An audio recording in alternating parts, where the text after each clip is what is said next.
morning, everyone, and welcome to the Randy Carricker Show with no Randy today. Hello, gang. This is Brenden Schaeffer. Brenden, I'll let you do a little intro. I'm Brooke Grimsley, and no Randy Carricker today. He is out for a doctor's appointment. Everything is fine. I think it's fair that I can say doctor's appointment, right? Rockio is back. I think you just did too, though. Yeah, so. I'm not trying to out him for anything. You know, he's mentioned this on the show that he had a doctor's appointment today, so that's why he's not here. But that's why we have Brenden Schaeffer. So should we rename the show the Brenden Schaeffer Show, featuring those other people like Brooke Grimsley and I guess Matthew? No, you keep it the same. It's the Randy is Awesome Show, and Brooke is here too. That's what I saw. That it's like that's a pretty cool name for a show.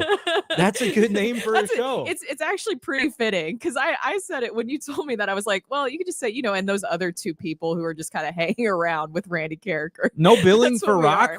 Nothing for Rockio. He's here, but he's not in the title of the show. Don't worry, we're gonna put him in a bubble. We're going to put him in a bubble here in a minute.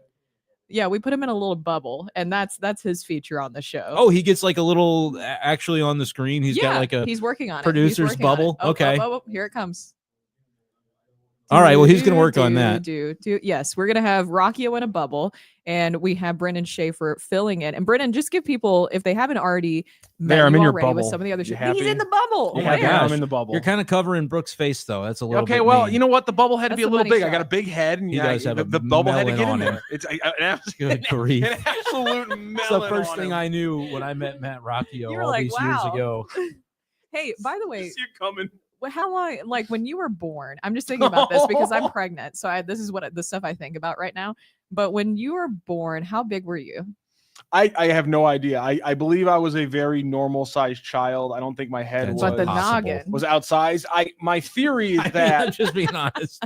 My theory is that when I cracked my head open, there's just some swelling that just still hasn't gone down. I bumped my head a lot as a child, so I just think we're dealing with a little swelling that just hasn't gone down just yet. Okay, well maybe for you one day. Anyways, Brenden. Hey, what's going on, everybody? For the people who haven't met you, because you're on a lot of our shows here at Sports Hub STL, just give a little brief introduction for us. So I've been covering the Cardinals since 2016. I feel like I'm looking right into you. Covering the Cardinals for KMOV. You're familiar with KMOV. Yeah. And now I'm here. I've done radio, have been with various radio stations in St. Louis, and still do a show in Columbia on KTGR weekdays from 4 to 6. So kind of my background, big Mizzou fan. That's the one fandom I refuse to let go of too. Like Cardinals, I grew up a Cardinals fan. Now I do it for my job, and so that's the fandom has been kind of sucked out of me. But I still root for them to do well and everything. It's good for business. But the Mizzou, like the way I phrase it, is the only sports team that can really ruin my day is Mizzou. So ask me how my Saturday was. Anyway, I'm sure we'll get into it. We'll dive into that. But you were also down in Jupiter, Florida, because we talked to you a couple of times too. For Cardinal spring training, and Quinn Mathews was one of the pitchers that we talked to you about. We're talking about this youth movement with the Cardinals and creating Runway. That is the word, right, for the Cardinals this spring training is Runway for young players. And Quinn Mathews, I understand with the starting rotation, it's pretty much set. You have all your guys there, like a Sonny Gray, you have Eric Fetty, you have Miles Michaelis, you have Andre Palante, and Steven Matz for right now. Of course, all of that can change. So, of course, there's not any availability or runway for these young players like a Quinn Mathews. So this weekend, he was reassigned to the minors after a really phenomenal showing. Were you surprised at all by that? So when I saw it, I first saw Derek Gould put it on Twitter yesterday morning, still down there covering the Cardinals at camp. And I was like, okay, a little bit surprised because I thought maybe they would get him one more look in Grapefruit League. But then as I thought about it, I'm like, they do have a limited number of innings for a lot of guys. Like all the names you mentioned, those are the ones that are ostensibly in the rotation. But what about like Matthew Liberatore is still a starter right now in camp. Grisefo, Tekoa Roby's been getting multiple innings. Yeah. So I feel like there's a number of guys that Quinn Mathews wasn't going to jump the line on some of these guys that the Cardinals have been trying to figure out for like multiple years. What is Matthew Liberatore? What is Gordon Grisefo? Like Grisefo was the minor league pitcher of the year multiple years ago, along with McGreevy. That's another guy that's like in that conversation too. So the Cardinals in 2025 almost need to decide on some of these other guys that have been around longer than Quinn Mathews. And I think this spring is an opportunity to do that with some of those. But it was interesting reading the quotes from Oliver Marmol that I saw John Denton tweeted out. where basically he said in the exit interview of all right, Quinn, you're going back to minors camp.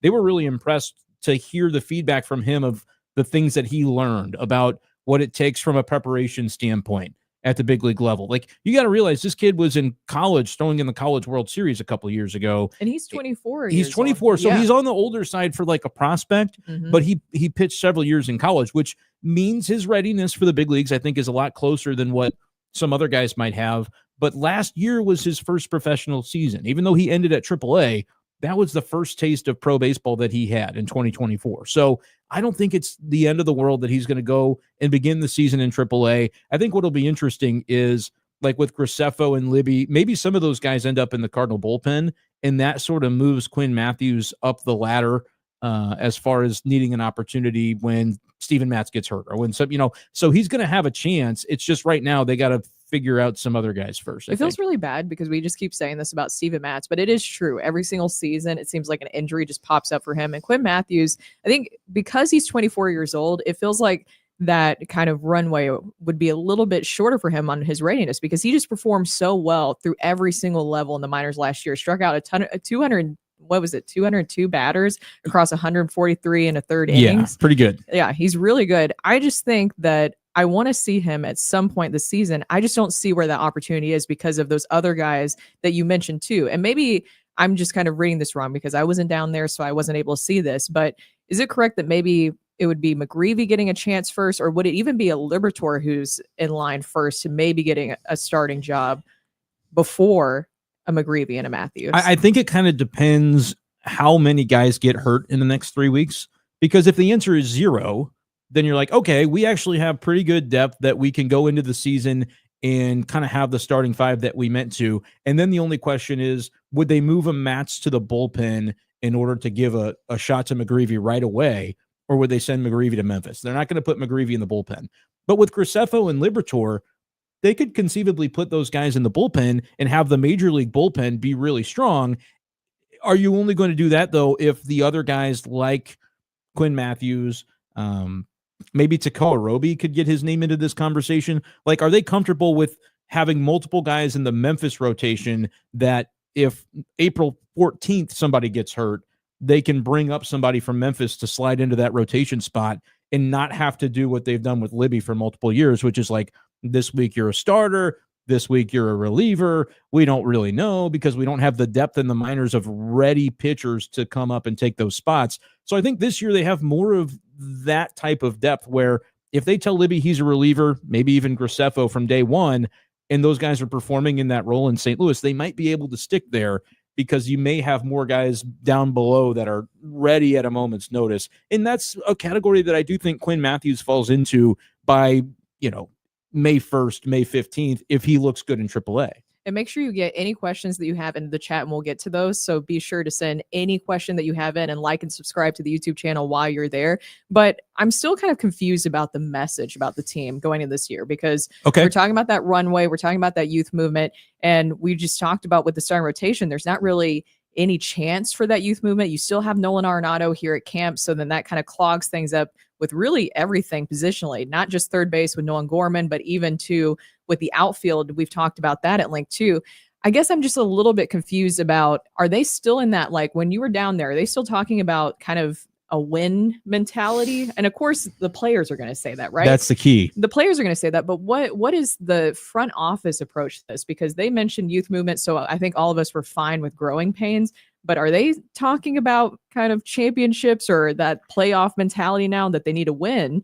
Because I would rather see some of these younger guys get a chance and know that it might not end up in that result of making the playoffs at the end. Yeah, I think the players in, like, I would put the field staff, the coaches, Oliver Marmol, and like they bring in new coaches like John Jay that they feel like are having a really strong positive impact on the outfielders, right? Yeah. For the defensive drills and just the different things that they're doing down there. Developing at the major league level. Absolutely. Yeah. But like you can tell that some of that, like I think Jordan Walker is in as good of a position to do well in right field, talking about specific with his defense, as he's ever been. And we'll see the way that plays out, obviously. So yeah, you're still blending some of those developmental aspects because at times, and Walker's a good example for this, because at times in the last couple of years, whether it's been sending him back down or he's on the bench for multiple days in a row, it's been because if you're the manager making out the lineup card on that day, you're trying to win that game. Like, that's the only goal. This is probably the first year, Brooke, where I think that's not the only goal. And that's something that you can blend from front office down to field staff, where Oliver Marmol's still trying to win these games, but at the same time, it's with an emphasis on Walker's still going to have to play. Like, you can't make the decision of Newt Barr in left, Siani in center, Victor Scott in right is going to give us a better defensive outfield, so we're going to do that. Like, I don't think that's going to be something we see this year from the Cardinals, where they kind of go rogue on some of these things. Jordan Walker's going to play, like he has to, so you can find out, is he part of your future? What is he for this team in the long run? They have to have some conversations about a number of guys on the team from that perspective, where I think that's going to color sort of the background of everything they're doing. But like, the players that are playing and the coaches that are coaching and the manager that is managing still wants to win those games. We just have to be honest, from like not just a front office level, but an ownership level on down. The decisions that were made in the offseason weren't geared toward, we have to win a championship this year. But as you filter it down to the players and everybody that's taking part in that clubhouse, those guys are all trying to win. We can just be honest on the outside about, is it more likely to happen because you didn't really add to the team in a way that's going to make that possible or likely necessarily. The expectations just aren't as high. There was no free agency pickup this offseason. It was a weird offseason in general. So Carol, she says, I thought the Cardinals were in the youth movement. Tell me how they are with the kids able to show their stuff. And the Cardinals, let me just start that over. Tell me, how are the kids able to show their stuff as the Cardinals keep sending them down? And that's kind of what you're referencing with Jordan Walker. He has to be able to stay here. You have to be able to develop. If you say that you're working on player development at the minor league level, then it has to happen here at the big league level too. Dan W says this isn't a complete rebuild when you have Matz, Fetty, and Michaelis. It's not. That's correct. And I agree with that 100%. They've not a complete rebuild. And that's confusing because fans heard it's a retool, restart. Transition is now they're in transition this year. And like, remember the press conference? It was the very end of September. And that was when they said, like, I remember it. Mr. DeWitt was talking, and then he said some words, and then Mo felt compelled before like another question or anything. He was like, oh, by the way, yes, the payroll is going to go down. Like, he needed to fit that in somewhere so that everybody knew the expectation. I think fans heard that and said, it's a rebuild. Cardinals aren't trying to win. And that's, this is good. But in St. Louis, you're never going to have a true full tank rebuild. Because they do have to, in their opinion, this is ownership, I think. They have to toe the line so that they can keep fans interested enough to keep attendance high enough to be able to. Ticket sales matters, right? Like, we talk about market size a lot, and this is sort of a smaller market. Historically, over the course of the DeWitt ownership era, that hasn't really mattered because you've gotten so many fans through the gates and you've done well in revenue because the team has always been really successful. And now you're going into a period where maybe expectations for now are a little bit lower. And so how does that impact the revenues? We know on the TV side, that's been something that they've had to kind of grapple with, losing a little bit of the guaranteed dollars with the Ballet to FanDuel situation. And so, like, I think the Cardinals ownership is still wanting to put a good product on the field, but if they can do it more affordably during a period of some uncertainty, that's sort of their goal. For fans, they're probably like, well, what does that do for me? Yeah, that it's stuck in the middle with you. That is a little bit the way that it feels. Payroll down. And then I think it really does have to do with tickets, because if you say, yeah, we're going to do a rebuild, then that's not going to really excite fans. You sell every veteran, right? If it was a rebuild, Helsley wouldn't be on this team. Fetty wouldn't be on this team. Michaelis, Matz wouldn't be getting spots to begin. And you would go, I don't know, Graceffo in the rotation, like Quinn Mathews from this moment in the rotation, which like maybe counter to some of the developmental aspects for those players. I think you'll see them all this summer, but I don't think it's a problem to say, all right, because we do kind of still want to win games if we can, let's just see it with Matz and Michaelis. I know they're in the final year. Let's just look at the beginning. If they stink, then maybe you can make different decisions in May and June to kind of gear it toward, okay, maybe this is a rebuild year. But for now, they're still trying to give it a shot with the Fettys and the Matzes of the world, I think. We keep looking at Steven Matz as the guy who's kind of the more movable figure here, because we have seen him in the bullpen, especially when he came back from injury. I like Steven Matz in the bullpen. I think that would be the best use of him personally, so that we could also give runway to these younger players. But at the same time, is there any pitcher, we keep talking about Matz because we just know he's injury prone, but is there any other pitcher in there that's just not untouchable? Because even with Michaelis, he gives up some meatballs, like, is the 2-strike thing has got to improve for him this exactly year. And that's something that is a huge issue. Is he just completely unmovable? You can't trade him because of the money. Like you could, but it's a salary dump. And actually, is there going to be another team that would say, even if we're paying him $1 million and the Cardinals are eating the rest, are we putting him in our rotation? Also, he's got a no trade clause. So I feel like the Marlins would be the only spot you could send him because they also trained in his hometown of Jupiter. And like, maybe if the Cardinals said, like, we're not going to have you in the rotation, would he accept a trade there? Maybe. But he's also a guy who can eat some innings, and you just don't want to, you never want to think, oh, we've got too much pitching that we can't fit them all in, because the moment you think that, you're going to end up having enough injuries that you go, oh, we don't have enough pitching. That was 2023. They had to remember when they brought in all those like random dudes at the end of 2023 just to like finish the year. Yeah. They're trying to avoid that again. So you might as well, you're paying Matz, you're paying Michaelis already. Might as well start with them. But what happens if you get to June 1st and Michaelis has a 5.5 ERA and he's in those 2 strike counts and he's throwing pitches down the middle of the plate instead of trying to work the corners and giving up home runs like he did? I think it was Josh Bell the other day. Yeah. That wasn't a game that was televised, but I saw John Denton put the video on Twitter, and I'm like, that's exactly the kind of thing that he did last year. Yeah. He had a 5.35 ERA. So, Brooke, if he's doing that, you give him 6 weeks? Yeah, probably so. But if you get into mid-June or maybe even like June 1st, as I mentioned, and it looks like that from Michaelis and Quinn is tearing up AAA, do they then this year more than they would have in a previous year say, love you, Miles, but you're in the final year of a contract and we're 3 games below 500, so we're not really like all in on 2025 at this point. Maybe we give that spot to somebody who's proven. But don't you want to kind of say, let's wait and see, because what if 6 guys get hurt? Yeah. We don't have any starters. I feel like that's the runway. It's less of a runway for a Michaelis and a Matz this year than it would have been in past years, in my opinion. I could be reading this completely wrong, but wouldn't it make sense to have it that way, to be willing to, if you're the Cardinals and people want to see the younger players, if the younger players prove they're ready in AAA, wouldn't it make sense to maybe have it go that way this year if your guys you're paying aren't performing? Instead of rushing that timeline, I guess is what you're saying. So Dan W says, let's see what we have in Liberatore in the starting rotation. He's never really been given a true shot at starting in consecutive starts. That's really good, because last year, I think it's a really good point, Dan, because if you think about last year too, there was times where they just kind of it was a funky setup of how they let him do his starts, where it wasn't kind of the appropriate amount of rest at times. And sometimes it was you're finding out that morning that you're starting, which they had to do. Remember, we would even go to the ballpark and then we were like, well, who's going There's today? A couple times like that. And that's because, even the players were the same way. And it's not necessarily all the Cardinals' fault, because I think one of them, Kyle Gibson, like in his warm-up pitches, had an issue. Things like that happen.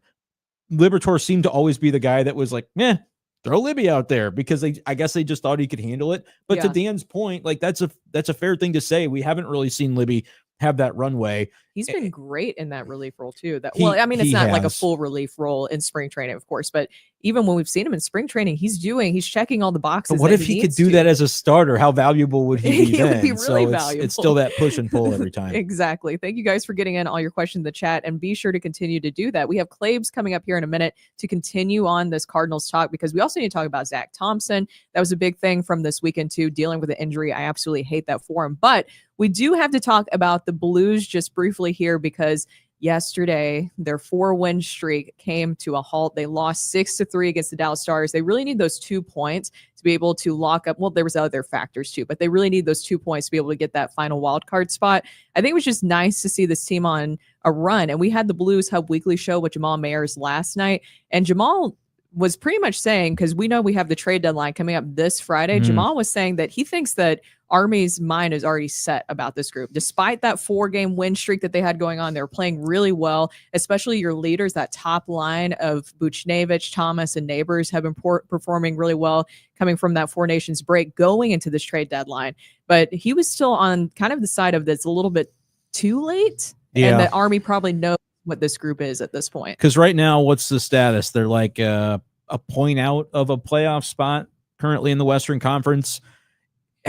And then you have the win streak at the exact wrong time if the GM had already decided, like, we're going to be in sell mode. Yeah. Do the Blues have a lot of players you could see them really selling at this point, or that have value? Like, I don't know the direction they're going to go, but it's very possible that it's already been determined behind the scenes. Exactly. So we'll have to keep watching for that. And by the way, anything that happens this week, because as Brenden just kind of alluded to there is some possibility of somebody being moved. We will have instant reaction to that right here on this YouTube channel. Just make sure you tune in. If you see that notification that, I don't know, like Brayden Schenn gets moved to Toronto and his brother's getting moved there too. We'll have instant reaction to that right here on Sports Hub STL. And we have to talk about this weekend too. Mizzou Vandy. No, we don't. Oh, we don't Brenden, have to talk about we do have to talk about You're it. You're not a Vandy loyalist, are you? Is that part of your Nashville roots? No. Shave, we got Why do two, I always we got get, two-thirds like, Mizzou exposed fans. for this? We got two-thirds Mizzou fans, but we got to talk about this one. Yes. So Mizzou Vandy, I'm going to ignore what you just asked me fair. there, Brenden. So Mizzou Vandy, 97-93. It really just came down to those final seconds for Mizzou. How do you feel about it? I didn't feel good about the final seconds for Mizzou. Like, they played a pretty good game, and they had a lead in those, half minutes ago that you thought, surely they're not going to blow this. And Vanderbilt's not a great three-point shooting team, but they hit a couple threes toward the end of regulation. The one that bothers you the most is there's like 5 seconds left, and I've seen the screenshot going around Twitter. Trent Pierce is kind of hanging out there, forgetting there's a basketball game going on, when the only thing you need to be doing is defending the three-point line. Let them have the layup. Like, it's almost like he got caught in between thinking, should I just let him have the layup? No, I have to. And then he got burned, and the guy was wide open for a three.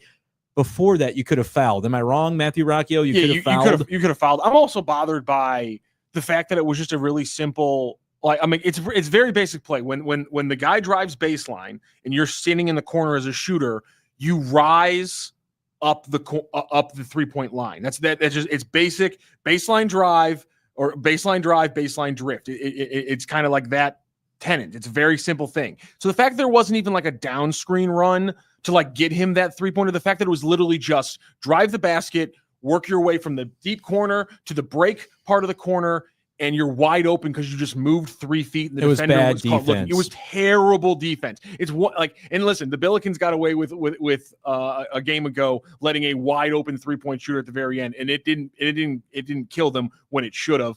Inexcusable. I know that after the fact, Dennis Gates talks about we wished he would have called a timeout to set his defense. He never calls a timeout. I don't know why coaches, and Dennis Gates isn't the only one. There's a lot of college coaches who catch themselves and do not call that timeout. Decide I want to have it in my pocket after the game for some reason. Yeah. Give them comfort on the drive home.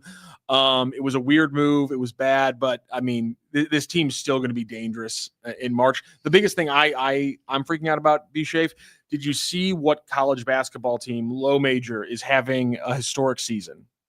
The Bills? For the first time ever in MAEC history, a team has won 20 games 4 years in a row. Norfolk State's on a crazy run. Oh, yeah. I think, hey, here's why the Vandy loss might be good, because Mizzou won't be matched up with Norfolk State now, because they'll be a 14 through a 16 seed, and Mizzou's going to be like a 6 or a 7 now from the can't win on the road thing that we've got going on. Yes. So there you go. That was all part of the plan. Just an outsider's view on this, because as we mentioned, I'm not a Mizzou fan. Of course, I pay attention to all things Mizzou Vandy loyalist, as you said. No, not a Vandy loyalist in any way whatsoever. But Vandy baseball, yes. I grew up a Vanderbilt baseball fan. That's because fair. David Price was from my hometown. And so then when he went to Vandy, became a huge Vandy baseball fan. Tim Corbin is amazing over there. Just a little plug. Got to cover him for a while. Was there for a lot of the great stuff over at Vanderbilt baseball, but not a Vanderbilt basketball fan. Okay. All right, fair enough. So I'm staying away from this, but wouldn't you rather just have this happen anyways during regular season before you get into the SEC tournament? I would have rather won Madness? the game, if I could be honest. But really? No, you're right. Like, I don't think this is a terrible Vanderbilt basketball team. No, it's not. They're a tournament. They're a tournament lock. When you're looking at the rest of Mizzou's schedule, we did this a couple weeks ago of teams that they would win against.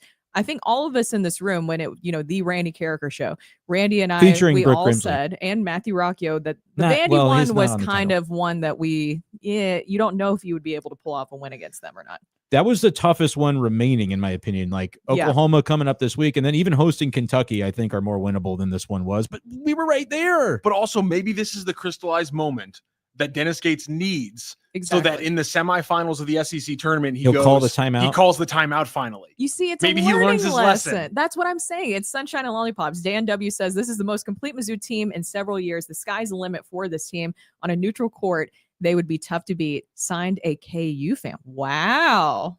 That's a big deal. I think that's where you end it. KU fan giving props to Mizzou is about the last thing I expected. So we'll take it. Billikens also, by the way, this weekend beating Loyola Chicago at Smoked them. 98-67. You were on that post-game show, right, Rockio? Or no? Was I imagining that? I was, yeah. Okay. It was an incredible game. I mean, they With Rammer? Yeah, new record for the program for most 3 points made in a game. Gibson Nice. Jimerson sets the single player record with 9 3-pointers made, and they absolutely blew the doors off the Ramblers after giving one up in Chicago. They kind of hold their fate in their hands. They keep on winning these last couple games, or last few games, I should say, and they'll have the double bye going into the tournament. The big problem is they have an away game at Dayton as one of those 3 games, and the last time they won away at Dayton was 2014. So yeah, we'll see how that goes. They don't even need the double bye. Like it helps, obviously, but maybe they get their footing a little bit with an earlier round matchup that they can win. Have 5 starters and then 3 freshmen, and that's the entire bench right so now. Your worry would be like the number of games Yes. in the number of days. Okay. The margin of error is so high for this team, and like there's no margin for error, I should say. They can do it. And so more games increases bad. the chances. Okay. Yes. Yes, there you go. You see, look, there's silver linings everywhere. Now we're going to get to Claibs here in a minute. Mike Claiborne, he's been a broadcaster for the Cardinals for like nearly 20 years at this point. But first, we want to tell you guys about our newsletter. Make sure that you've subscribed to our YouTube page and like this video. If you haven't already, go to sportshubstl.com and sign up for the Hub newsletter sent to your inbox twice a week. And anytime St. Louis sports news breaks, you'll be the first to know about Sports Hub STL events, merchandise, get exclusive content and prize opportunities and more. And while you're on the site, check out all the STL sports content, including game recaps, programming highlights, sports news, opinion, gambling tips, and more. It's all on the website at sportshubstl.com. Now we're going to head down to Jupiter, Florida, which I know that you miss it, Brenden. I do. You miss it. So you're pretty jealous of this right now, to talk to Mike Claiborne. He's been a Cardinals broadcaster for the Cardinals for nearly 20 years. Claibs, it's great to see you again. Nice to see you all as well. How are things in St. Louis? Oh, we got to get the volume up on there. There we go. Now? How about that? Hey, look, it's live. It's live. You know, I was going to can't say radio either. Yeah, it's not live radio for everybody. It's live, so that things happen. But Claibs, we were just talking about Quinn Mathews being sent to the minors, and he's obviously had such a great spring training, but it just seems like the opportunity isn't available for him right now in the majors. What were your thoughts on Quinn Mathews being sent to the minors? Not surprised. I know we had some people who thought he should be the number 2 starter when the season starts, and I just didn't. Excuse me. I just didn't understand how somebody could come to that conclusion after a guy throwing 2 innings. He threw 2 innings. And all of a sudden we want to make we called the guy who was going to make statues and put him in front of Busch Stadium. He has a really good future in front of him. But somewhere, someplace, sometime he needs to pitch. He needs to really figure some things out. I'd like to see him pitch when he's in trouble. I'd like to see him pitch when he doesn't have his good stuff. What is he made up of? And he's going to learn how to do that pitching in the minors. And that doesn't mean we won't see him this year. But to put that sort of onus on a guy who never pitched beyond AAA and just throw him into the rotation after 2 innings, that just didn't seem logical. But we will see him at some point this year. Claibs, I'm curious, though, when it comes to the starting pitchers in this situation, do you think it could be different this year for guys like Miles Michaelis and Steven Matz coming into the year? Veterans that obviously in the past would, if they're injured, you put them on the IL. If they're struggling, they get to pitch through it. Is there a shorter runway for those guys if you get into May and June? What do you think it looks like for some of those guys on expiring contracts? Do they have something to prove, I guess? Well, they do, but I think it also depends on the guys who are pitching in front of them. What does Sonny Gray look like? What does Eric Fetty look like? What does Palante look like? What does McGreevy look like? I think that when you look at these pitchers, and while they're easy to move to the back of the room because of contracts, injuries, and just lack of performance, you have to think about the reason why you're even thinking about moving them back is because somebody else is pitching well or somebody else isn't hurt. Now, if that's not the case, then all of a sudden they're going to be pressed into service to do more as far as being able to contribute to this team. And more importantly, give them innings. We have to get out of this mindset of 5 innings, 6 innings, and 100 pitches, and then we're done. We've got to push forward because that is the best way to burn up a bullpen that I think you're still trying to figure out what you have. That's a really interesting point because we've talked about that too with Randy. I think even last week about that you just really don't see pitchers going past 5-6 innings anymore. It's not just a Cardinals philosophy. This is like a Major League Baseball philosophy that you're seeing across the sport right now. Why do you think that is? You see, I mean, everything's about trends. You see it going back to where they allow players work through adversity past the 5th, 6th inning. Yeah, you know what it is, Brooke. They have enough numbers to say that once a guy goes through the order the third time, the batting average seems to go up against him. And when in doubt, play the numbers is what you see a lot of teams do. I still think you have to watch the game and see how is he faring and how does he go after a guy the third time around. And the reason why these guys are getting lit up the third time around is because they show everything in the first 2 pitches, the first 2 at bats. You know, you can see a guy unload his whole closet in his first inning. So everybody knows what he has. They go back and look at the video. All right, here's what he's going to throw here. Here's what he doesn't throw. And they narrow it down to what they think he's going to throw. The good pitchers in the good days, and I'm not trying to go back too far, found a way to have something in their back pocket for that third trip around and not show them the same thing that they saw earlier, or at least make it look differently. It's just a matter of guys want to throw as hard as they can for as long as they can. And I personally don't think it's good for the game, but they never asked me. So I'm kind of stuck like you and I and our listeners and viewers that this is what we've been stuck with. I just think if you look at the good pitchers, they find a way to get through the third round of the batting order. Yeah, we'll see what the Cardinals decide to do if they want to try to buck that trend a little bit this year. But, Claibs, I want to ask you about a pitcher. Knock on wood, it's been a relatively healthy camp so far for Cardinal pitchers. Well, except for Zach Thompson tell you differently.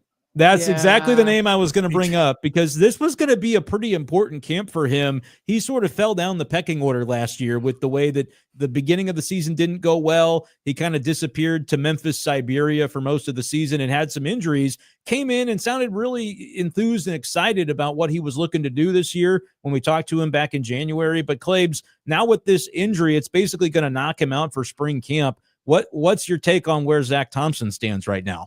Well, you know what? I really don't know. I don't know who Zach Thompson is. You drafted him in the first round. You thought he was going to be a reliever. Then he showed the promise of maybe being a starter. Then there was an issue about how much did he weigh, his velocity changed and things of that nature. Then he had the nagging injuries that really slowed him down. And so now here we are. He's 27 years old, and we still don't know who he is. And with a lat injury, and, if you listen to how it was posed yesterday, everybody kind of indicated, well, lat injuries have a tendency to go longer than what they can. So it sounds to me that there's not an interest in bringing him back too soon because, this thing can go into June. And we've seen this happen before with pitchers. And so what that means for him, I have no idea. Because if let's say if he goes through May, okay, and he starts pitching in May in the minors, something would have to happen. 2 things. 1, he'd have to pitch really well in Memphis. And B, somebody here's got to be pitching really poorly or be injured. And if you look at the pecking order, there's a lot of guys that right now are in front of Zach Thompson as far as having an opportunity to ascend to the big team. What have you seen from the young catchers with Pujols and Herrera during the spring training? Well, Pujols is Pujols. He's lost a little weight. He's still one of the best catchers we have in the organization. Well, he is the best catcher right now. He's still trying to figure out the offense. Catching, everybody likes throwing to him. He really understands the strike zone. He's a very good communicator. Herrera, I think, has improved his catching skills. He picked a runner off at first base yesterday on a nice snap throw. He seems like he's more comfortable catching everyone. So from that standpoint, I think we're improved. It's still early. But what really kind of scratched my head was in talking to Herrera earlier in the spring, and he talked about going down to this place down the road called Driveline, works on your mechanics in different positions, a whole 9 yards. And he said he learned things in this one series of sessions with Driveline that he never knew in baseball. So my question is, how do you get this far when there's some certain things technically that you probably should have already been taught or should already know.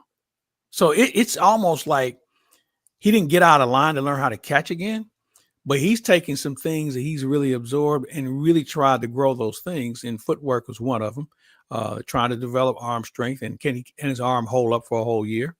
Little things like that is what they're trying to do with him. But you can count on seeing him and his bat in the lineup on a regular basis. Yeah, because Claibs, we know that maybe the Cardinals historically have liked to make sure the defense is strong up the middle, whether that's catcher, shortstop, center field. But at some point, this was a team that scored 22nd most runs in MLB last year. We heard it the day that Nolan Arenado came to camp. He said, we've got to score more runs this season. And Oliver Marmol has echoed that. So is that something that you think it just may be, hey, hopefully Herrera can handle the duties defensively because we've got to force feed more bats in the lineup that can capably produce. And the one question that there's never been about Ivan Herrera, this guy can hit. He loves to hit. And that's something that, as you were maybe saying, why didn't he learn some of these other things defensively before? He was focused on hitting his whole career, and that's something they hope he'll do this year as well. Yeah, you're right, Brenden. He makes no bones about it. He likes to swing the bat, and that's okay. Wilson Contreras likes to swing the bat too. From a catching standpoint, I know some have said, well, the Cardinals are loaded with catchers. I haven't seen any of them yet. Now, I know Crooks was the minor league player of the year. I haven't seen enough of him to know where he's at with regard to contributions. The Cardinals hired a catching coordinator. That's got to help, considering they didn't have one before now. So if they teach it the modern way, and what I mean by modern way, ABS is coming, okay? The challenge system is coming. We've gotten used to the pitch count. I think there'll be some more things on the agenda on either how to hold runners and maybe doing more catch and throw. But in this era of offense and a team that's starving for it, you may sacrifice a little defense just so you can maybe score a few more runs. So you might end up having to win 5-4 instead of losing 2-1. One last question before we send you off, Claibs, but I wanted to ask you about. I had nothing to do today. It's cloudy outside. This is an off day. The one day when you think you're going to go to the beach and hang out, there's clouds over the area. So I cloudy. Straighten up the house. Oh man, it must be so terrible being cloudy down there. Yes, it's not what I call the ideal Florida weather today. Oh, yeah. It's like I'm on the other side of it here? now though. I was down there with Claibs a couple weeks ago and being able to laugh about the clouds, and now I'm back and I'm like, you miss it. Yeah, you miss it. Well, I wanted to ask you about Alber Pujols. He was talking about this past weekend that, of course, and he said this many times, but he's just kind of restating that he wants to be a manager in Major League Baseball. What do you think about Alber Pujols being a manager in Major League Baseball? Because you were able to cover him for so many years. What do you think about him now taking that next step of possibly being a manager in the majors? I think that's something that somebody's going to kick the tires on. When you look back at the game, we've had very few Hall of Fame type players who either wanted to manage and B, managed successfully. I mean, you go back to Ted Williams when he took over the Washington Senators. I mean, that was a train wreck when he went to the Texas Rangers when they first started because they moved to Texas. It didn't go well. And then you look around and how many more managers? Ryan Sandberg was a manager, and that didn't go well. There's a lot of things that go into managing. Now, I'm not going to sit here and tell you Albert doesn't know the game because he's smarter than all of us. And if you talk to him, you'll learn that. I think there are elements that go into it where the game has changed, and I don't think it's the manager's fault. I'll give you a good example. And Brenden, you're part of this. If I'm a manager and I have to talk to Brenden, not that I don't like talking to him, but I have to deal with him twice a day and succumb to some of the most interesting questions on a daily basis. I'm dealing with multi-cultures in my clubhouse. I'm dealing with just 24/7 of information. There's a lot that goes on your plate compared to managing a national team. Now, can Albert handle it? Probably so. And the reason why is he's going to sift through the things that really count. But you have to have a front office who trusts you as well. Because everyone front office wise now uses the analytics to justify their existence. And if there's one element of baseball that's growing, it's not people in uniform. There are people who are here to assist and help from another angle that we weren't used to. And if we're not used to it, players aren't used to it, and players aren't used to it, managers aren't used to it. So it's something that, if given the opportunity, I think he would be good at it. Do you just drop him off in the big leagues? Well, it's been proven, that it works a lot more than we think. Yeah. But then there's that wall you hit, and you have to figure out, okay, you can get away with this in certain markets. And I think the best example, and probably the person who's probably the poster child of this, is Aaron Boone. Aaron Boone goes to the biggest market in baseball. Okay. He's dealing with media unlike anything I've ever seen. He's dealing with cultures unlike I've ever seen. He's dealing with fan base unlike anything I've ever seen. And yet, and still, no big league experience. He was a broadcaster, former player. But he walked in, he did a nice job. He found themselves in postseason play, eventually gets to a World Series. But it doesn't happen overnight. It really doesn't. And it doesn't hurt to have a good nucleus of players. Alber can manage any team and be successful. But if he had that Dodger lineup, I bet he'd be a lot smarter. If he ever had a chance to manage a bunch like that, I'd be smart if I had that lineup. And I think Davey Roberts is one of the smartest guys I know in the game. And he still catches heat. So it's a very tricky, slippery slope to assume that just because you're a great player that it's going to work out, because great players like to win because they're around other great players.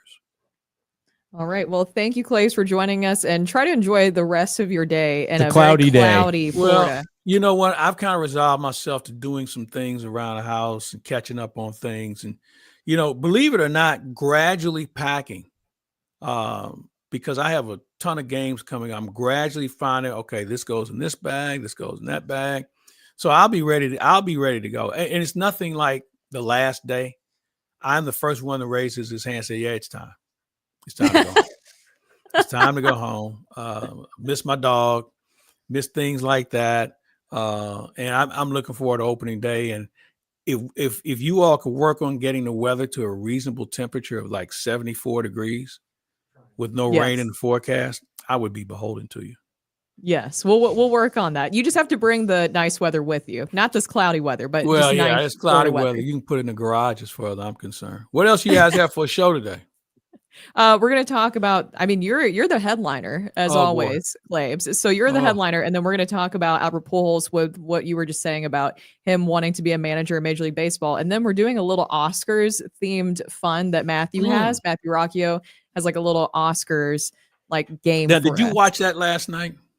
I saw bits and pieces. I honestly, and this is kind of the funny part, because he's going to put up a movie poster and we're going to have to figure out what the plot is. Some of the movies that are a part of the Oscars, I don't even know why it's there. I feel like it's just too artsy fartsy sometimes. Brooke, you couldn't hit the nail on the head harder. And I'm a movie guy. All right. This is the first year I just kind of took a pass. Yeah. I just couldn't get in. Now I like Zoe Saldana. I love her work. I wasn't sure if I was going to get into any of this film she was in. And the other ones were kind of like, and I don't know whether it's the fact that the competition, the streaming side has really stepped forward where they provide more things that are non-traditional with regard to what the Academy votes on. As you said, artsy fartsy, they love that stuff. They do. I'm not an artsy fartsy guy. Okay. I've had problems with the Academy. What was it? A Beautiful Life won over Saving Private Ryan one year. Roberto Bellini, who we've never heard from again, won the Academy Award over Tom Hanks. Okay. Now, I'm sure somewhere in Tuscan and in Rome, this guy's probably hot stuff. But I just didn't understand that. And there have been other ones that I've watched over the years that I just said, really? Okay. So I'm a little disappointed in the Academy. They tried to expand the scope. But I think here's the other thing. I didn't think there were that many good movies out there. No, I feel like there used to be just so many good movies. Of course, in the heyday of people actually going to the theaters all the time, Yeah. and the theaters being packed. Now everybody just waits. I wait even too, unless it's a really really good movie I want to see, like Jurassic Park is coming or World is coming out with a new one this summer. I'm gonna go see that.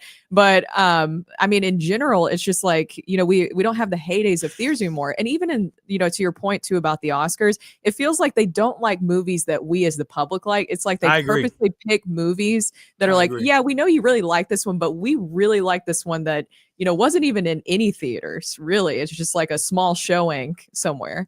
I'll give you a good example. How in the hell has Tom Cruise not been recognized for the Mission Impossible? And How? that's a good.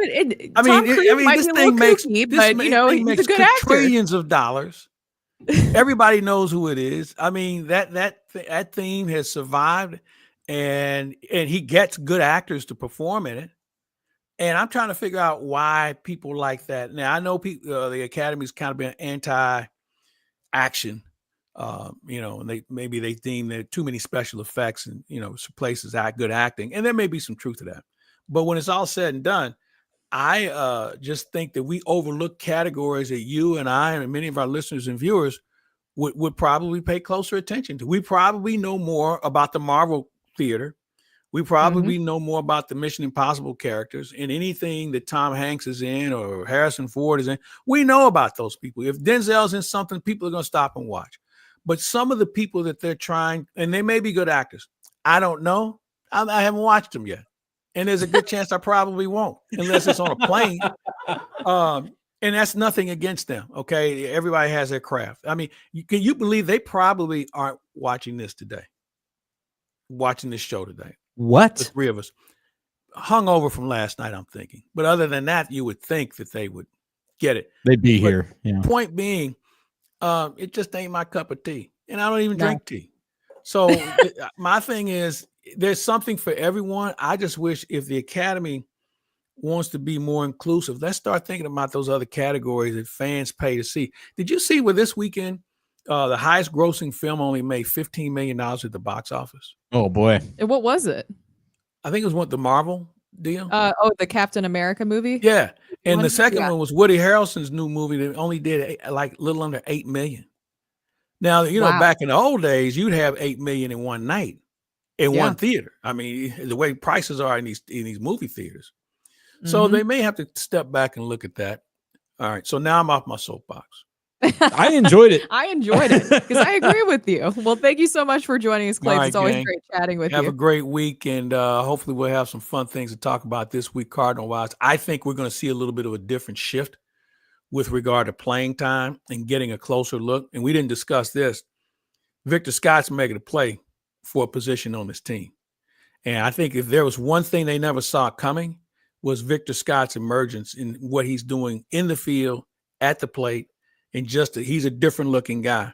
And with Siani going in the other direction offensively, and he's had a couple of tough plays in the outfield, you have to wonder at what expense are the Cardinals going to carry 3 center fielders.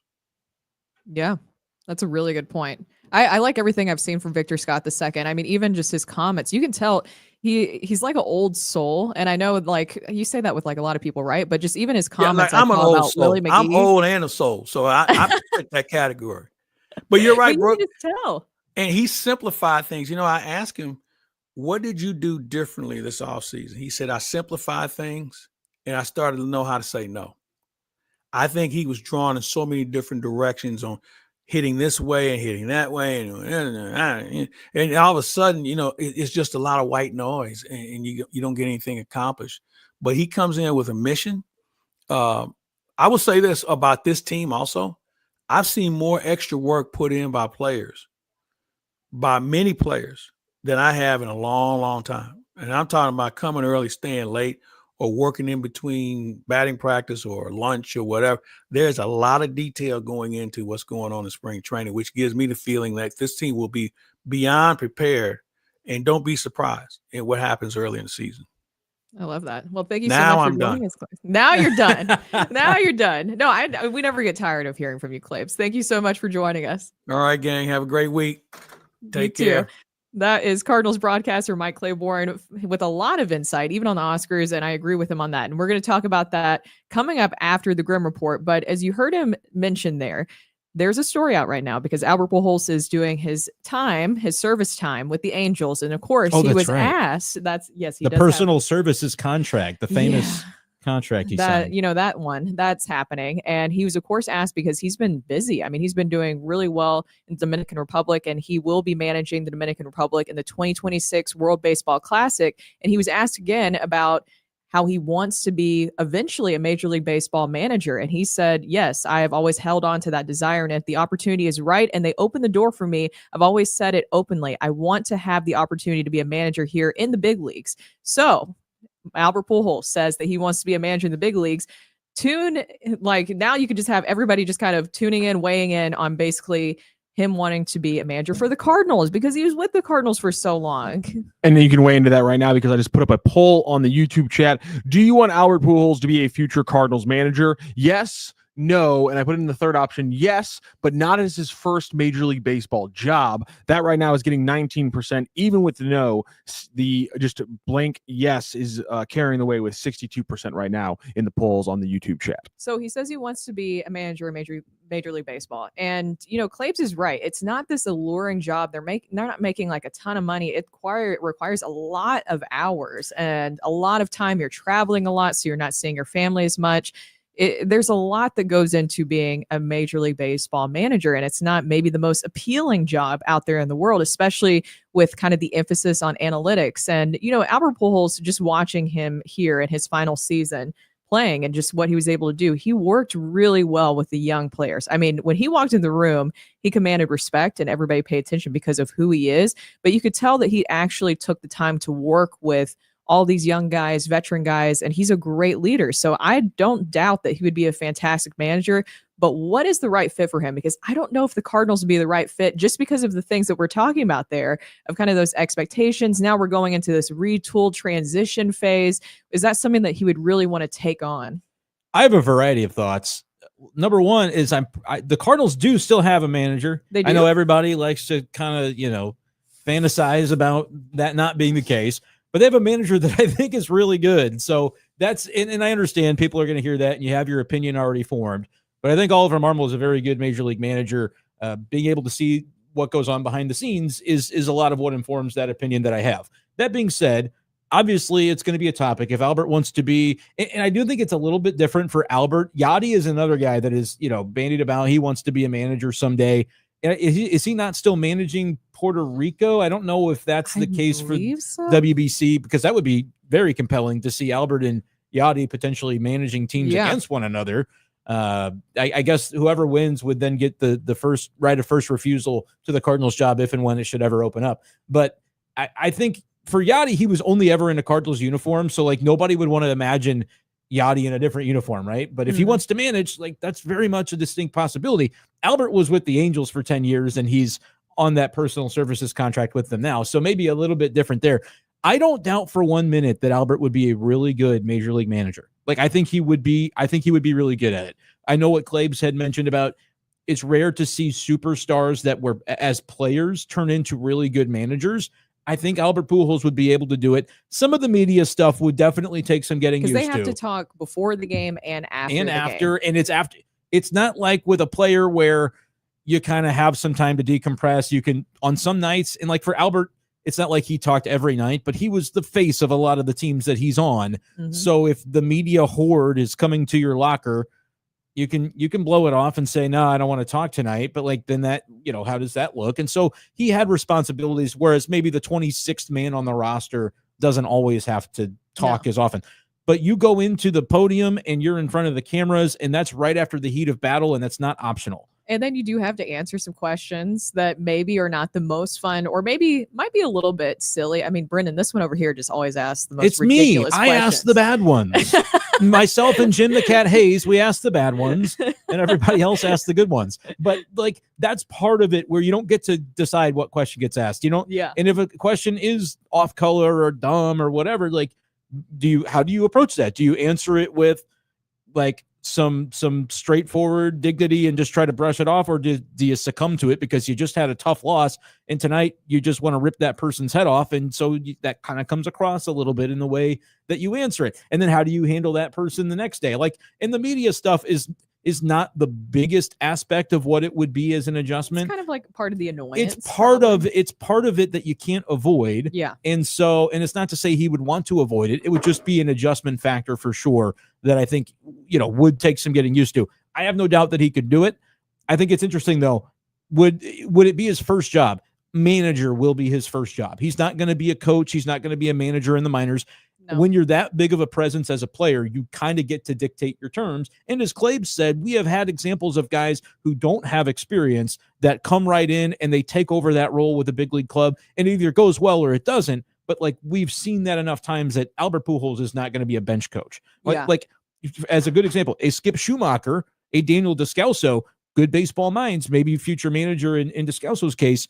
We've seen Skip make that elevation from bench coach to manager, but he was kind of a middle of the road type of player, not a superstar that could walk in and say, I'll show up when I'm ready to be the manager and you're ready to give me that job. You don't get to call your own terms if exactly you're Daniel Descalso. Right. Nothing against Daniel Descalso, but you kind of have to work your way. But he's done it, and he's a really Yeah. good coach, and he'll probably have an opportunity someday because he's demonstrated in the organizations he's been in that he's good. Albert is a Hall of Fame player, and if he wants to be a manager, he can kind of sit back, do the Winter League stuff, do the World Baseball Classic stuff, and when an opportunity that he wants opens up, he can make the decision on whether he takes it. And we know that Chaim Bloom is taking over after this season. Do you think that also when we are transitioning into this new era with Bloom taking over, that we're also going to kind of leave that player to manager aspect behind too? Because John Mozeliak has done that, right? Which has been kind of some of the issues that we've seen during his legacy. When we're looking at his legacy as a whole, a lot of people bring up the fact that he's brought in, former players, turned them into managers, and it hasn't necessarily Mike worked Matheny out. was the one that was, handpicked after TLR left. Yeah. And won for a while, but it kind of fizzled out. And then it fizzled out in a bad way. It wasn't like the best ending. And I know that Mike Schultz wasn't a player, but first-time manager in that position too. And that ended in philosophical differences. And now you have Ollie, young manager, and of course he's going to learn and grow. And so this is not anything against Ollie, but do you think that transition will also be left behind with Bloom, where he won't maybe have as much of like that nostalgia kind of look on how the Cardinals in these recent years under Mo's legacy, they like to promote from within? Yeah, the promote, I don't know if it's nostalgia, but it definitely has been a promote from within and kind of keeping that organizational synergy. Yeah. Whereas Chaim Bloom has brought in a bunch of his own folks already. From outside the organization. And we have no idea. Like, I think Chaim Bloom and Ollie Marmol, just on the surface, I don't have a bunch of insight to their relationship, but I think that they would be minds that would blend pretty well and see the game very similarly. But like, even still, Chaim Bloom is not in charge. It's still John Mozeliak calling the shots. And so exactly what that transition is going to look like is a very compelling topic. And we don't necessarily know the answer to it yet. Because we don't really get to hear from Bloom. We don't. either. And that's by design from the Cardinals. And like, I also think, Brooke, as much as that's criticized, is sort of, why didn't Mo just step aside and have Bloom take over right now? And maybe he would have been more aggressive in the offseason toward a rebuild slant to this entire thing, rather than, well, it's Mo's last year, so he's going to want that product on the field to be as good as it can be to kind of end on a high note. That's a natural inclination as a human. Like, you want to be seen as doing a successful job. And so would they have steered more into rebuild territory for at least a year if it had been Chaim Bloom calling the shots? Yeah, maybe. But also in Boston, Chaim Bloom flamed out pretty quickly because of it was like drinking from a fire hose. He had to do everything at once. He revamped the minor league system. Look at the prospect rankings. The Red Sox have some good names that are on the cusp of the big leagues that were drafted when Chaim Bloom was in charge. However, was it all put together in the best of ways? He's going to have the runway now to where, like, when he takes over in October, all that minor league foundational stuff he's been building for 2 years by that point. So can he then focus a little bit more on the major league side and really revamping that in a way that he wasn't given that luxury in Boston? So maybe he can be more successful as a result of the slow transition from Mo to Bloom. I think another thing to note here too, with Alber Pujols wanting to be a manager in Major League Baseball, is that you have Yadier Molina, who also said that he wants to be a manager in Major League Baseball. So just say that theoretically there was some sort of opening with the Cardinals, not trying to push Ollie out, but we're just kind of talking about theoretically here. I think that Albert would not want to step on Yadi's toes because Yadi also Ooh. seems like he wants to. He said, well, we haven't heard from him this year. Yeah. We don't know where Yadi is specifically right now, but we haven't heard from Yadi this year about if he still wants to be a manager. I know that he was kind of a special assistant to president of baseball is that the title that he was given for the Cardinals? He was given that title, but to be clear, that never happened. Like he never showed up for that job. Yeah. So that was but not. they never like directly like said that though. It's Yeah, just that he was supposed to come to spring training and then he didn't. Yeah. Talking about last year. That didn't happen. Yeah. Which was like known. Like I know Mo, but it hasn't been maybe super broadcast because Mo had said he was still in like how we get like those little media kits at the beginning of like who's in the front office, the organization. He was in the photo he was listed. I think that was the extent of his role last year, which is I don't think it's like breaking news or a secret, but like it's maybe not super publicized. But in the comment from Chris here on YouTube, the last player who was an MLB manager when elected to the Hall of Fame was Frank Robinson. Thinking this is in Albert's head. If he managed the DR team and it does well, maybe kind of like it's a given. I think Albert could get a job if when he puts himself out and says, I'm ready for the time commitment of it. I think he's going to have offers in MLB. But he would want to, I would assume that he would want that collaborative effort with the front office. He would want, and I think be able to command a level of control over the way things would function for sure. And how common is that right now in MLB where, as Claibs had mentioned, it's not more uniform personnel having power. It's front offices, and then those front offices getting bigger in the organizations that are doing well. I'm not knocking that. I think I'm pretty pro analytics in a lot of ways, where having more eyeballs on those things and more data on certain things that go on, I think can be helpful. Albert's decision of I have to sign off on the time commitment and to sign off on the willingness to collaborate with a lot of the new things going on in the game, I think would be key. The Yadi part though, it. But here's the thing with Albert too, because I think that sometimes people think like with some of these older veteran players, they might be like so stubborn where they're not open to new things. Albert, we saw, I mean, if you even watch as a fan during the game, he would be there with the iPad. It seems like he does embrace some of the analytics side. I think that's right. But your point about Yadi, I don't think it's a stepping on toes. Like if the Cardinal job was open, I think both Yadi and Albert would probably want it. And both, I don't think it's like they're going to defer to the other.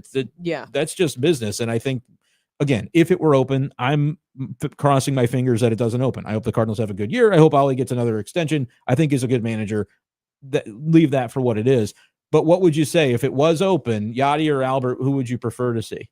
I would pick Albert just because I and this is nothing. Yadi, of course, is fantastic. So this is nothing against him. But I think the time commitment thing would be an issue because we saw in his final season where they were even trying to get him back into the States. And that was a big issue in itself. And, Mo had to kind of, has he sold the basketball team though? That was part of I think that he did. The basketball team. And so he also wanted to stay with family. Like, family was a big part of it. So I do understand that aspect. But I think that would be the biggest thing is the time commitment. That's just like Matt Holliday taking the bench coach job and then going, oh, this is a lot of time commitment. Yeah. And you know what's similar for Holliday, for Yadi, for Albert, for all these guys? They made a lot of money during their playing careers. They don't have to do it. It would be the passion of the game that drives them. And I think all three are passionate. I think maybe Albert is the most passionate of the group.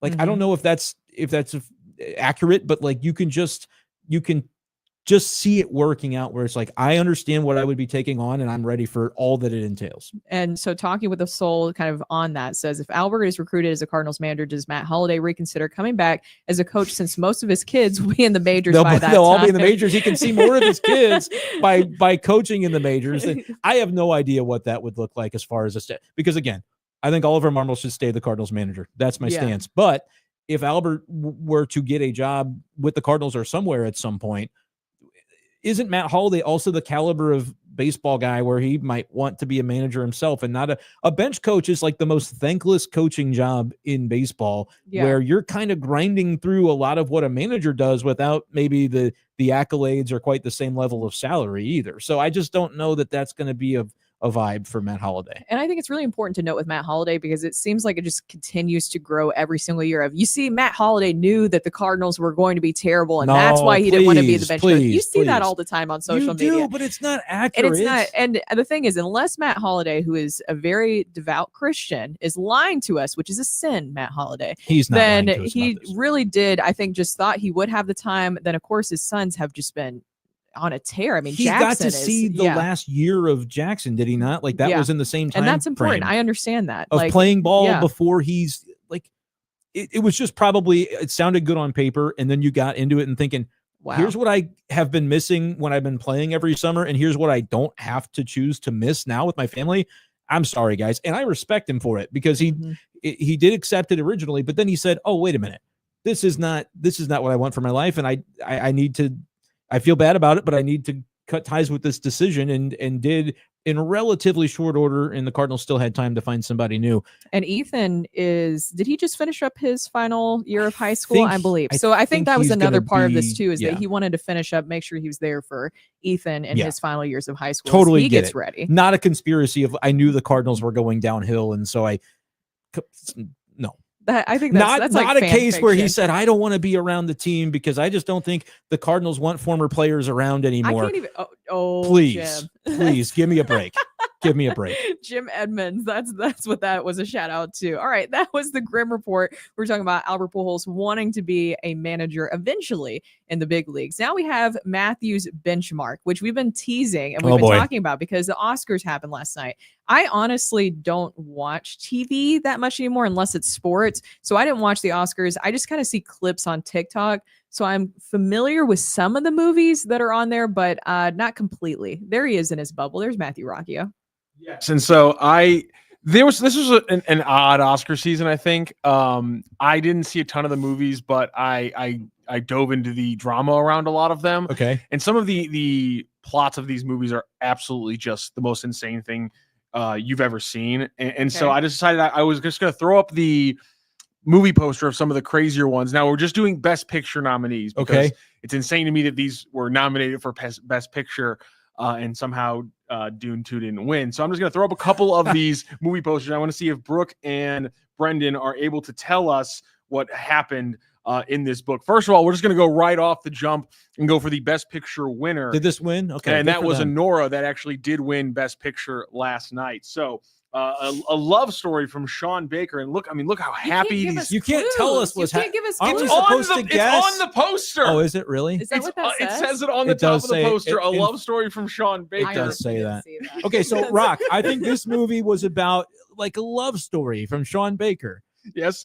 All right. You want to take like two young kids? Do you want to take a dive into maybe what happened in this love story? What made it a love story even? So I didn't see this movie. Yes. But I did see like clips. As I said, I see everything on TikTok. So I saw like kind of the gist of it.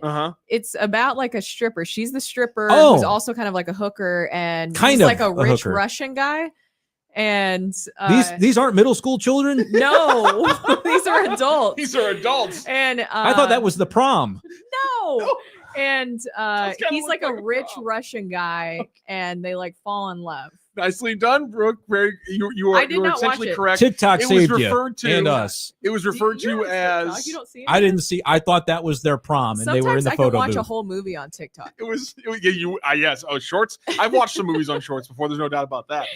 So Honora, which is referred to as a Cinderella stripper story, is the story of Honora or Ani, who falls in love, or at least starts working for the son of these very rich and Russian oligarchs. They get married in Vegas. Spoiler alert. That's what this whole segment's gonna be. Spoiler alert. Yeah, don't if you really want to see it, the entire point of this is we're gonna spoil them. Yeah, we're literally gonna. I'm literally reading a synopsis to tell them how wrong their guesses were.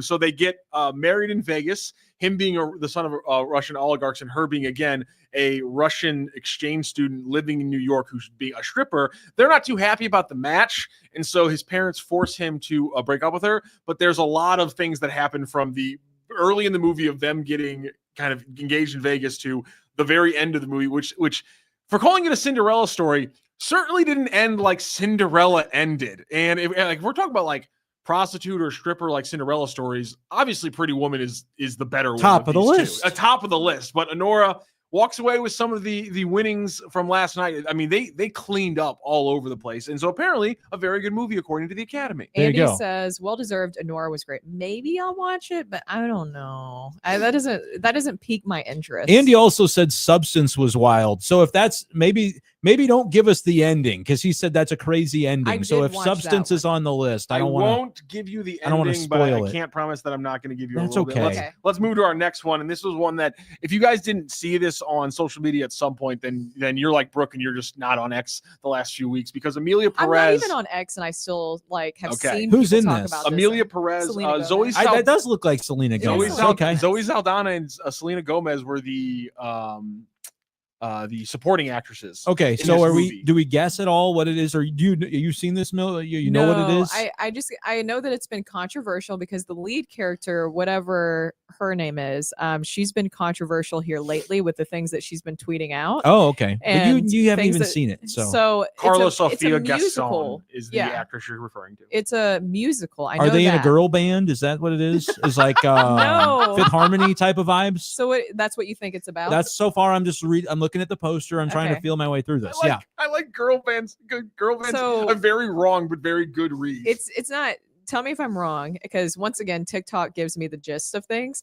But Amelia Perez is a musical, and in the main character right there, Garcon or whatever you said, basically she transitions during the movie, and Into she what? was a part like of a it. transition year. Like No, we're not like going to she's, compete. You know, like from, the Cardinals? from man to female, not that type of transition. Actually, a different type of one. So she transitions from male to female, and Okay. she's like head of a cartel, and she kidnaps Zoe Saldana to help her because she's like a lawyer, and she kidnaps her to help her transition, but also start a new life away from the cartel. And then Selena Gomez is her wife.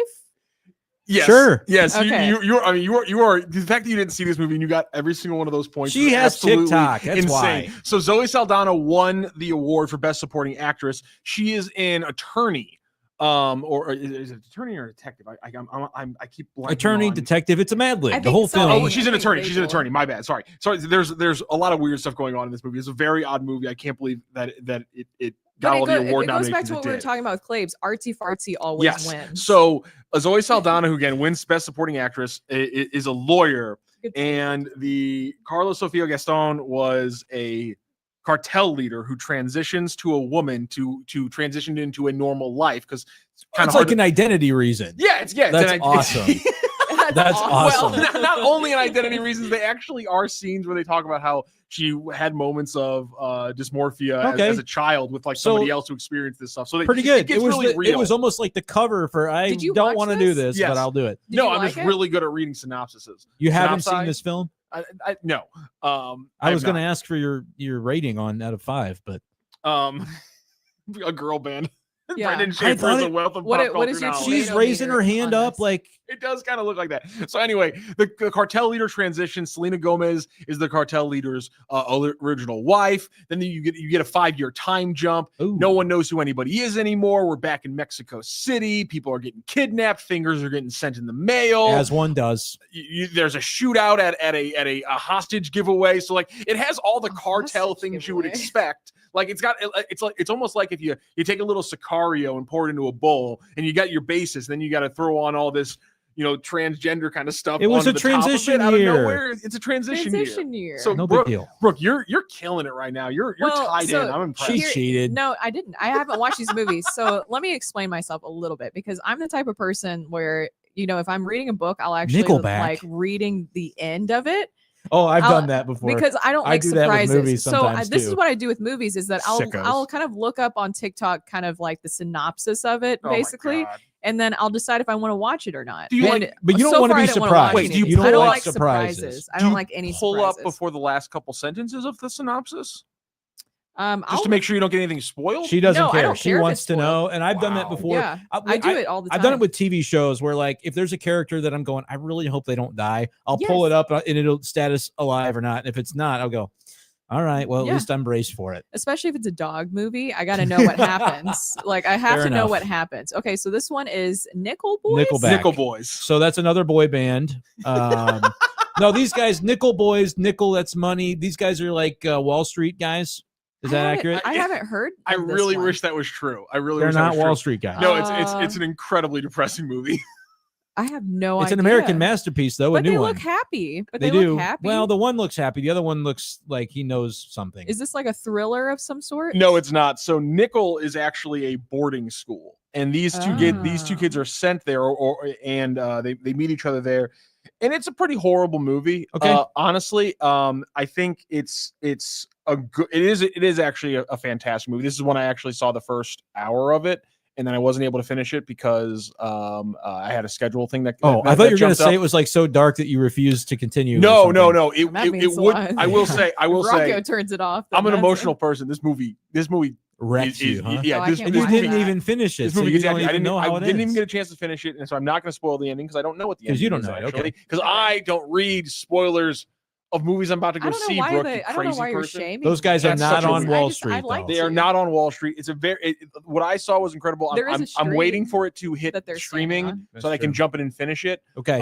Which is also I have a list of movies that I have only watched halfway through because This is a trend. there are a bunch of movies that are only available on like TikTok? Southwest's on like the flights? app on the flights, Yeah. and I watch about an hour and 20 minutes Then of the you movie, get to your destination. and then I fall asleep or get to the destination. I haven't finished them. That's not this case, but it is one of those movies I do need to finish. There was no way you guys were getting that one. And Yeah, we're I gonna was go with the close. last one, which Cigarettes. I've seen this one. Brooke So has seen this one. So So B-Shape, this is all you on this one. Okay, but just don't. You can once you give me the answer, don't Okay. spoil the ending. Andy said the ending was wild. Yes, he did. Okay, so I see a picture of smoking.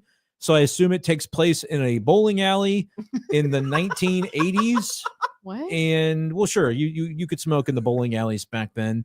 I mean, no, I know that, but that I'm guy saying, in like, the why did you? lower- Where's the bowling well, alley? I'll get there. The guy in the lower left is keeping his eye on the ball. I think the lane is that orange-looking picture, top middle, right above the title. There are 3 quotes on the movie. Oh, I poster should you can read. work off of. I should read. It's a little bit small on It the is a little print. small. Well, you Entertaining, can- technical. look, you That's have a true. It's on my in front computer.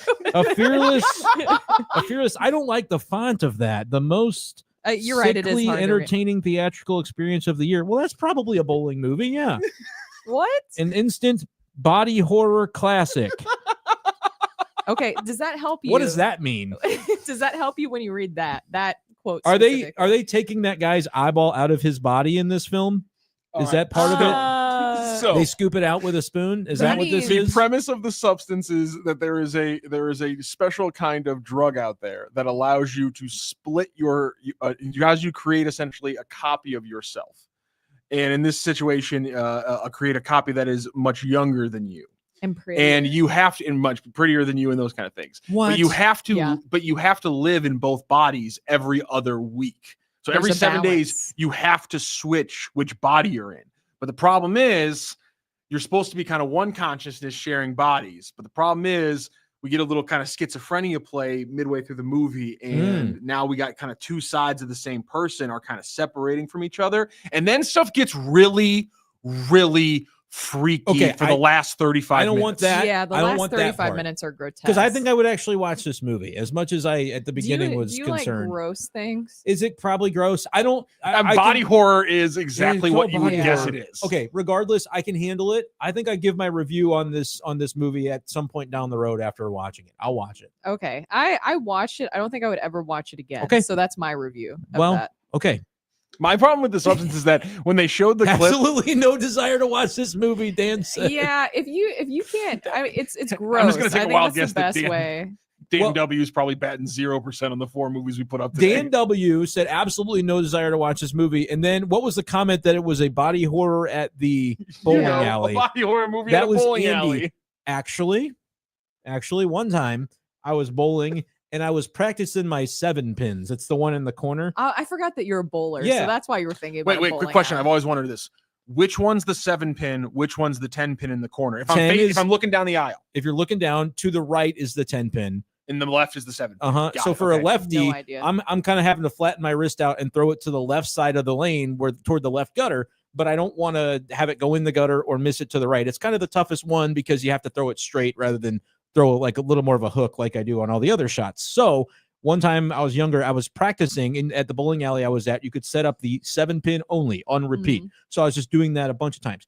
And then I was like, let's go back to bowling regular. But your thumb kind of forms Yeah. and your fingers kind of form to the shot you're doing over and over. So when I did, basically the ball didn't come out and I land on the lane. Here's the body horror part. And in fact, I'll even show Brooke. I have a scar. Look at My 2 middle fingers. Oh, There's a scar on my left. It's still kind of, there's some like tissue damage in there from this, and it was like all mangly and body horror. I'm just And imagining. so I had to go to the urgent care. this Brenden is Schaeffer. that sounds traumatic, but this is worse. I'm just imagining. Is based Oh, on the it. movie is subsets? worse than that? Yes. I got blood on the lane. No, this is way Rockio.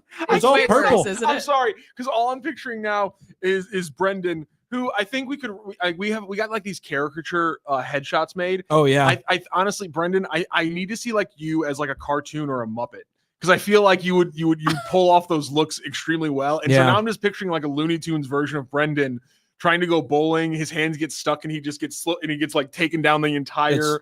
Not the entire, like, but I did just- fall on the front of the ball- lane with no, the ball. that's- All I'm imagining now is full Looney Tunes. The ball takes you completely down the lane, and you get a strike, and you're in the mechanism at this point. I'm like rolling out of it. Yeah. You roll all the way up the ball return, and That's the body horror. We have to fold you back out after you get back up there. That's pretty Yeah. good. Honestly, I just really want to do like an AI thing where we turn B-shaped I face don't to want like that. into a Muppet. But that story did happen. I You're showed like, the scar. oh, It's on my Yeah, hand, it really so. did. Anyway. Is that all the movies that you have? Samuel Howe. Instead of 5 Nights at Freddy's, it's 10 pins at Weber Lane. Hey, I like that. it's pretty good. Did you see 5 Nights at Freddy's? I did. That was Yeah. the like amusement park kind of thing. I guess more like a Do you watch Chuck E. any Cheese kind of thing. movies? Do you watch any movies? Not a lot. Not a lot. So what's the last movie Actually, you watched? the last movie I watched was nominated for some of these awards. The Kieran Culkin one, A Real Pain, Oh, is yeah. what it was called. I don't know. I think my wife Googled for like movies to watch. So the other night we put it on. She fell asleep halfway, as is tradition, and I stayed up and watched the rest of it. And it was good. It was like one of those. It was definitely on the artsier side, but it was like the Jewish experience of people going to Poland that they're kind of there on that quest to kind of come to terms with their history and stuff. But Kieran Culkin is like this screw up that is, basically his character from Succession, and moving movie, but one of those that at the end of it, you're kind of like, I don't know how it sits with me, sort of, but it was good. And then I actually had to turn on the Barbie movie, because like 2 years ago, that was what everybody was talking about. And I watched through it halfway, fell asleep, and I had to pick up where I left I liked off. the Barbie movie. It was good. It was good. But that was like, I saw the second half of I did fall asleep like 10 minutes left sorry. again, but those were the 2 movies I watched this week. Crazy how the time passes, because like Dune 2 didn't get anything last night because it came out like the very beginning of the season. Everyone like it's been out too long. Okay. Dumb, but the Academy's dumb. But movie time is hard to conceptualize, because when It was 2023. Cillian Murphy walked out to give the award for Best Actor, and I had to turn to my girlfriend and go, was Oppenheimer last year? I think Because I was like, obviously, and it was, because it was Was it? Barbenheimer. Yeah, because remember Barbie and Oppenheimer came out at the exact same time, so it was the I thought it was- Barbenheimer weekend. So yeah, Oh, because this was all for 24. yes. This was okay. Yeah. So Oppenheimer was up for last year. So I just it's Oh. crazy how time just kind of like, I always forget which movies are. Dune 2 got robbed. Timothy Chalamet is my favorite person on the planet. Should I right watch now. the Dunes? I'll admit. Oh, you watched the Dunes. Before I turned the Barbie movie back on, and this was like after a year, I had watched the beginning of it and then fell asleep. I turned on Dune 1 because I'm like, I've heard these are good, for like a minute, and I was like, I can't get through this tonight. Like I was gonna have to lock in. Yeah, you gotta lock in. And I saw, I think, what's her name? The one dating Spider-Man. What's her name? Zendaya. She was Yeah. talking about it at the beginning, and I was like, you're setting a lot of exposition right now that I don't think I am ready to take in. So I'm going to leave this for another day. Right out of the gate, voiceover opens. I'm And like, goes, you know what? She's like, our whole civilization. And I'm That's like, too oh much. my gosh, that's a lot of information to take the in. movies are absolutely fantastic, but yeah, you gotta prepare yourself for that one. Gotta lock in. Timothy Chalamet is absolutely incredible. Chalamet. I mean, come on, he's He's out here. good. He's I'm a out here fan of giving him. acceptance awards like he's winning MVPs. I aspire has to those greatness. balls. Personality. He has a good personality. He's a ball too. knower too. That's He the went thing, on he- game day. But not only that, they He knows ball. He no, does. it's not only that. There is a picture of him when he was a kid outside of the Broadway theater getting his Amari Stoudemire jersey signed by Amari Oh, I saw in that. New York Yeah. City when he's like 14. Kid is an unbelievable sports fan, accepts awards like he's a sports fan, and wears yellow leather full suits while dating one of the Jenners. You got to tip your cap. to He's guy. the best version cool of what I dude. could have become. Yes. He's Good because I was like the You're sports sparkly. kid, but I was also in theater all through high school and everything, and like just Really? didn't pursue acting Well, because you weren't don't in make New it. York, That's why I was in New York, so But like he's also- the New York version of Yeah. me, but handsomer. I'll Wait, stop it there. You both have this youthful effervescence That yeah, see exactly, just like that. I could always see you guys just being like, So there was a comedian one time who said he knows he's getting soft because he doesn't hate Timothy Chalamet anymore. He goes, I get it. He sparkles, and he kind of does. He kind of It's does. an accurate Sparkle. description. I am a fan. I should watch a movie that he's in. Yes, do that. You see, I feel like between you and I there's a lot of TV shows that are popular I've never watched. Like when you mentioned Succession, never watched Succession before, and I know that's it's like actually a big deal. really good. But I do watch movies, but it sounds like you don't watch like a lot of. I watch shows, but even then, it's now this is something, Brooke. So I've got a 2-year-old, and so you kind of just. Everything that you thought you used to do, you don't do as much anymore. There's not as much time. I'll try to get after it. Are you giving me a warning or something? I'm just saying, be aware. But I'll watch some movies, and next time I'm on here, a couple weeks from now, I'll try to have watched. What was that? The Substance Abuse, or what was it called? No, just the substance, not the substance. The Substance. Abuse. I will try. Well, you did say it's about drugs. So well, it's a magic drug. Yes, okay. It's just aren't they all prepared? To be be prepared to be grossed out, because I was, and I don't, but then again, I don't like bloody stuff anyways, not to give away Am I blue? too much. Did that just change? I turned blue. Oh my God. What just happened? This is our own kind of magic world. We're like now. the Blue Man show right now. That's okay. In Vegas. That's not good. No, we look sickly. So we'll get out of this benchmark while Matthew works on whatever is going on with the cameras right now. I feel like so, there we that go. looks now different. We have oh yes, this is way better. Just keep that camera on. Okay. Oh, I can relax a little bit. So you don't have to be on camera. Yeah, this is nice. Camera? No, I mean, but it's this is better this way. Okay. Better for everybody. So then nobody knows who's talking. Now we're going to go to overarching thoughts for the rest of the day. So if you have any questions, comments, concerns, just make sure you send them in the chat and make sure they're nice. If you have anything that you want to say about any of the movies that we should be watching right now too, we would greatly appreciate that too. We'll take any of those comments, but just any other overarching thoughts going into the rest of the day. Oh, okay. Sorry. I was like, you're so distracted. I was distracted and I was camera. like, look, I can be kind of my hand. There's my hand. Nobody knows who you are. Thoughts going into the rest of the day. So what's going on today? We've got I think there are 2 Cardinal games actually. Is there really? They got a split squad today. Ooh, so I want to see, exciting. I say see, I don't even know if they're on TV, but so Michael 12:05. McGreevy, I want to see what's going on with him today. Yes. So they're playing the Nationals and the Mets. Yes. Okay. I think the Mets game is at home, so that one might be on TV. We'll Watch see on Palante. ESPN. Ooh, exciting. Wow. Yes. And so we have that going on too. Oh, look, you got put into the camera This shot, is a good whether angle. you like it or Look not. at that. Do you see this? You see this? Now I'm the important one, it feels like, because I can be straight. You're center. Is it this camera that we're looking at? I think that's right the here? one now. Okay. Yeah. Well, Brenden, you are the important one. You're in Randy Carricker's I am seat. Randy And remember, Carricker this today. is the Randy Carricker show with those other people around. The Randy is awesome and Brooks here too. Show. Yeah, she's here. Papa Smurf. You're in the Schaefer. title. Rocchio's just a. With Matthew. No, Rocchio's in the title too. It's just really small. You Oh, have to so really, it's like, featuring slant. Brooke Grimsley with Matthew Rocchio. Yeah. It's directly in proportional or directly reverse proportional to my head. It's inverse. I like that. Okay, so Waterboy says, what are your thoughts about Tkachuk being out for the rest of the season? I did see that. Whoa. That will really change things. And we're talking about Matthew Tkachuk. Obviously, he was dealing with an injury during the Four Nations Did he in the play championship at all after that championship? Did he come back at all? I don't think that he did, and that's Wow. the issue right now. Oh my And so gosh. he was put on LTIR, I believe. Correct? Yes. Or IR with a groin injury. So I thought he was He'll out be for. out. I didn't know he was out for that long. yeah, that's really Ooh. tough. I think because it goes back to the Four Nations. Obviously, those players and Matthew, He's out was for the season. That just big. dropped. Wow. yeah, that's big with what they're doing, of course, with the Panthers. But at the same time, you have a lot of people who, of course, are excited about Four Nations. That was great for hockey. Now that camera just went out for whatever reason. Maybe it's just the different plugs. It's just the different plugs. At least we're not blue at this point. But that's really tough to see with him being out. My biggest thing is now moving forward with the Four Nations, if they will let their big time players play Right. in the Four Nations. Are they anymore doing because that of more? The Four Nations? I Is that happening believe again? So Okay. yeah, in the future. It was really Spooky cool. Studio. It was like neat, Canada. but you're gonna have a hard time convincing teams that it's a good idea yeah, if they're losing guys like and even Tkachuk for some the season. players because they want to be able to help their team out for Right. the rest of the season, not just Team Canada or Team USA. Well, we're going to close things out while we're finishing, trying to figure out why we're blue, what's going on. And it's been great having you It on, has been a Brenden. lot of fun. I think I'm supposed to fill in again for Randy coming up in a couple of weeks. So, and we'll change the name for you. It'll be the Brenden Schaeffer Show. oh, please with let those it be. two Can other we? people. No, can we actually? The Brooke Grimsley Experience. I think that would be. You have to do it like the Rogan thing. They call it the Rogan. Isn't that the name of his Rogan podcast? Experience? The Brooke Grimsley Experience. Do I remind you of Joe Rogan? No, I just think that your name. Honestly, it's just the plosives in your name, and it just kind of rolls off the tongue. So you did the Brooke Grimsley Experience. That would be pretty good. And then I don't know if there needs to even be a featuring. What kind of conspiracy theories would the Brooke Grimsley Experience get into? Why are Girl Scout cookies so pricey?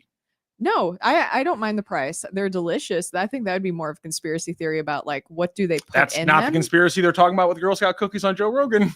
What Is do there you one? mean?